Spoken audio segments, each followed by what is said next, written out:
Friends, welcome back to our channel. నేను మీ శ్రీదేవి. ఈరోజు Sunday కదా, మరి మా ఇంట్లో స్పెషల్స్ ఏంటో చూసేయాలనుకుంటున్నారా? సో ఇదిగోండి, ఇక్కడైతే చేపల పులుసు అయితే పెట్టానండి. కొయ్యంగి చేపల పులుసు. ఇది ఎలా ప్రిపేర్ చేయాలంటే అన్నది మీ అందరితో షేర్ చేసుకోవాలనుకుంటున్నాను. ఫ్రెండ్స్, ఇక్కడ స్కిప్ చేయకుండా చివరి వరకు అయితే చూసేసేయండి. వీడియో చివరి వరకు చూసి కామెంట్ చేయండి ఫ్రెండ్స్. మీరు కామెంట్ చేస్తే నా వీడియో మరింత మందికి పోస్ట్ అనేది వెళ్తుంది. అండ్ అలాగే చిన్న లైక్ చేయండి. సో చూస్తున్నారు కదా, మరి ఇప్పుడైతే ప్రాసెస్లోకి అయితే వెళ్ళిపోదామా. ఈ చేపల పులుసు చాలా చాలా టేస్టీగా ఉంటుంది. ఈ చేపల పులుసు పేరు ఏంటంటే కొయ్యంగి చేపల పులుసు అండి. చాలా చాలా బాగుంటుంది. చూస్తున్నారు కదా ఎంత బాగుందో. ఫ్రెండ్స్, ఇవేనండి కొయ్యంగ చేపలు. ఇవి ఇప్పుడు నేనైతే పులుసు అయితే పెడుతున్నాను. శుభ్రంగా ఉప్పు, పసుపు ఇవన్నీ వేసేసి నీట్గా కడిగేసి పక్కన పెట్టుకొని అయితే ఉంచుకున్నాను. దానికి కావాల్సిన మసాలా అయితే చూద్దామండి. చేపల కూరకు కావాల్సిన మసాలాలు అయితే ఇదిగోండి. ఇక్కడ చేప ముక్కలు చూసారు కదా, ఈ మాత్రం సైజు ఉన్నాయి. చక్కగా పులుసుకి అయితే చాలా బాగుంటుంది చేప అయితే. అందుకని చెప్పేసి పులుసు అయితే పెడుతున్నాను. దీనికి కావాల్సిన మసాలా ఇప్పుడైతే ప్రిపేర్ చేసేసుకుందాం. పచ్చి మసాలా వేసుకోవాలండి ఈ చేపల పులుసుకి. మనకి పౌడర్లు అవన్నీ అయితే టేస్ట్ అనేది బాగుండదు. సో అందుకని చెప్పేసి పచ్చి మసాలా అయితే ప్రిపేర్ చేసుకుందాము. ఇప్పుడైతే మసాలా అయితే ప్రిపేర్ చేద్దాం పదండి. ఫ్రెండ్స్, ఇక్కడ అయితే చేపల పులుసుకి కావాల్సిన మసాలా అయితే చూపించేస్తున్నాను. ఇదిగోండి, దాల్చిన చెక్క, 2 ఇలాచి, ఒక 6 లవంగాలు, ఒక 2 స్పూన్స్కి ధనియాలు, అండ్ అలాగే ఎల్లుల్లిపాయ రబ్బలు, అండ్ అలాగే జీలకర్ర. ఈ మసాలాతో మనం చేపల పులుసు కానీ చేపల ఫ్రై కానీ చేసుకుంటే టేస్ట్ అనేది చాలా బాగుంటుంది. ఇప్పుడైతే ఇది పచ్చి మసాలా కింద మనం మిక్సీ అయితే పట్టుకోవాలి. ఫస్ట్ ఒకసారి ఇవన్నీ నలిగే వరకు వాటర్ అనేది వేయకుండా పౌడర్లా చేసుకోవాలి. ఆ తర్వాత వాటర్ వేసి పేస్ట్లు అయితే చేసుకోవాలి. ఈ చేపల పులుసుకి ఈ మసాలా అయితేనే టేస్ట్ ఉంటుందండి. సో ఇప్పుడైతే నేనైతే మిక్సీ అయితే వేసేస్తున్నాను.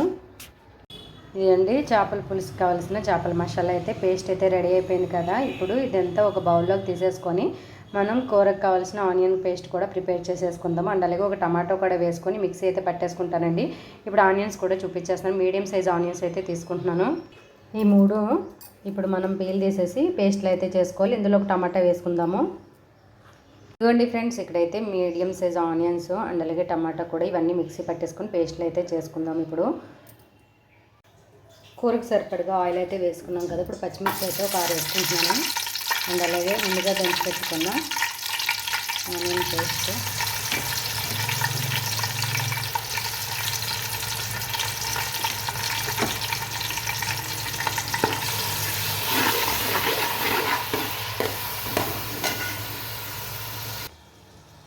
ఆనియన్ పేస్ట్ అనేది తొందరగా మగ్గడానికి నేనైతే క్రిస్టల్ సాల్ట్ కూడా యాడ్ చేసేసుకుంటున్నాను.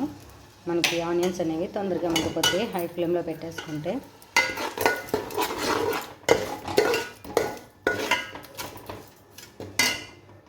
ఇప్పుడైతే ముందుగా కట్ చేసుకున్న బెండకాయ ముక్కలు కూడా ఇందులో యాడ్ చేసుకుంటున్నానండి. బెండకాయ వేసుకోవచ్చు, వంకాయ వేసుకోవచ్చు, ఆనపకాయ కూడా వేసుకుంటానండి చేపల పులుసులో.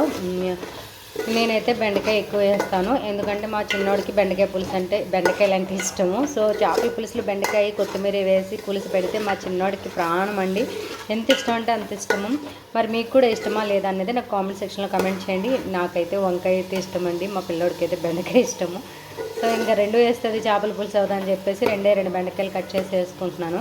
ఇలా మరీ ఎక్కువ వేసిన బెండకాయ ముక్కలు టేస్ట్ అనేది బాగుంది కదా, అందుకని చెప్పి కొద్దిగా వేసుకున్నాను. ఇప్పుడు ఇవి కూడా మగ్గిన తర్వాత ముందుగా కడిగి పెట్టుకునే చేప ముక్కలు కూడా ఇందులో యాడ్ చేసేసుకుందాం ఫ్రెండ్స్. ఇప్పుడైతే మనకి బెండకాయ ముక్కలు, ఆనియన్స్ అయితే మగ్గిపోయాయి కదా. ఇప్పుడు ఇందులోనే చేప ముక్కలు కూడా యాడ్ చేసేసుకుంటున్నాను. సో చేప ముక్కల్ని చక్కగా నీట్గా కడిగేసుకున్నాను కదా. సముద్రం చేప అనేసరికి కొంచెం స్మెల్ అనేది ఎక్కువనే ఉంటుంది. అందుకని చెప్పేసి మనం ఉప్పు బాగా ఎక్కువ వేసి కడగాలి. ఇంకా కుదిరితే పెరుగు, నిమ్మకాయ రసం ఇవన్నీ వేసి కూడా కడగచ్చు. సో నేనైతే అవి ఏమీ వేయలేదు, ఓన్లీ క్రిస్టల్ సాల్ట్ వేసి అయితే నీట్గా కడిగేసాను. ఇది వచ్చేసి కొయ్యంగి ఎగిరి పెట్టుకోవచ్చు, పులుసు పెట్టుకోవచ్చు, ఫ్రై కూడా చేసుకోవచ్చు అండి. ఇదైతే నేనైతే ఇప్పుడు పులుసు అయితే పెడుతున్నాను కదా, కొయ్యంగి పులుసు. మీలో ఎంతమందికి తెలుసు ఈ చేప పేరు అన్నది నాకు కామెంట్ సెక్షన్లో కామెంట్ చేయండి. నేనైతే చాలాసార్లు విన్నాను, చాలాసార్లు వండుకున్నామండి మేము, అందుకని చెప్తున్నాను. ఇది ఫ్రై కూడా చేస్తాను ఫ్రెండ్స్. మీలో ఎవరికైనా ఈ చేప ఫ్రై కావాలి అనుకుంటే కామెంట్ సెక్షన్లో కామెంట్ చేయండి. డెఫినెట్గా నేను ఫ్రై చేసి వీడియో అయితే షేర్ చేసుకుంటాను మీ అందరితో.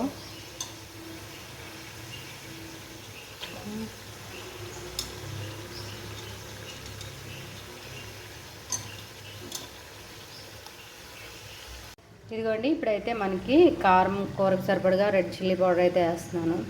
మనకి నాన్ వెజ్ కర్రీస్ అనేసరికి కొంచెం కారం అనేది ఎక్కువగానే పడుతుంది కదా, సో నేనైతే ఇక్కడ కారం అనేది ఎక్కువగానే వేసుకుంటున్నాను.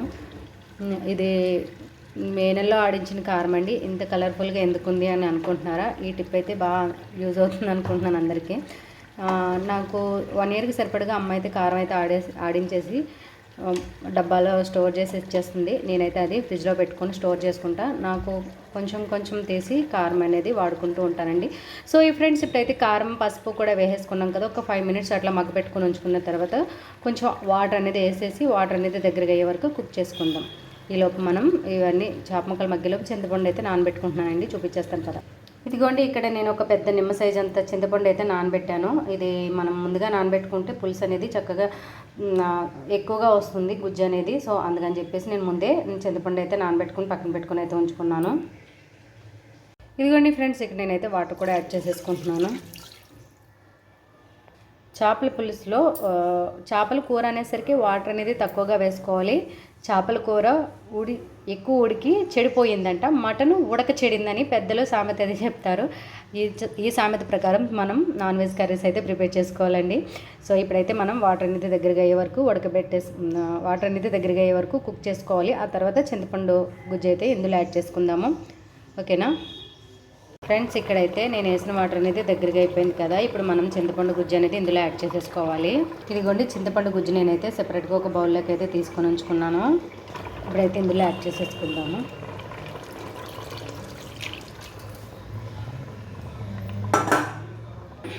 ఇదిగోండి, చింతపండు గుజ్జు అంతా యాడ్ చేసేసుకున్నాం కదా. ఇప్పుడు పచ్చి మసాలా కూడా యాడ్ చేసేసుకుందాం. పచ్చి మసాలా ముందే నూరు పెట్టుకుని ఉంచుకున్నాం కదా, చూపించాను కదండి ప్రాసెస్ కూడా. ఇదిగోండి, ఇప్పుడు మనం కూరకు సరిపడగా పచ్చి మసాలా కూడా యాడ్ చేసేసుకుంటున్నాను. ఒకసారి పచ్చి మసాలా అంతా కరిగేంత వరకు కలుపుకోవడమే అండి. ఫ్రెండ్స్, ఇంకా మనకి చేపల పులుసు అనేది దగ్గరగా అయితే ఉడికిపోతుంది. ఇక్కడైతే మనకి పులుసు కూడా వేసేసుకున్నాం, మసాలా కూడా వేసేసుకున్నాం కదా. పులుసు అనేది చక్కగా పర్ఫెక్ట్గా అయితే కుక్ అవుతుంది. ఇంకా ఫైనల్లీ కొత్తిమీరతో గార్నిష్ చేసుకుంటే టేస్ట్ అనేది అదిరిపోతుంది. వేడి వేడి అన్నంలో కొయ్యంగి చేపల పులుసు వేసుకుని తింటే అబ్బా భలే ఉంటుందండి టేస్ట్ అనేది. ఒకసారి మీరు కూడా ట్రై చేసేసండి. ట్రై చేసి ఎలా వచ్చింది ఏంటనేది కామెంట్ సెక్షన్లో కామెంట్ చేసేసండి ఫ్రెండ్స్.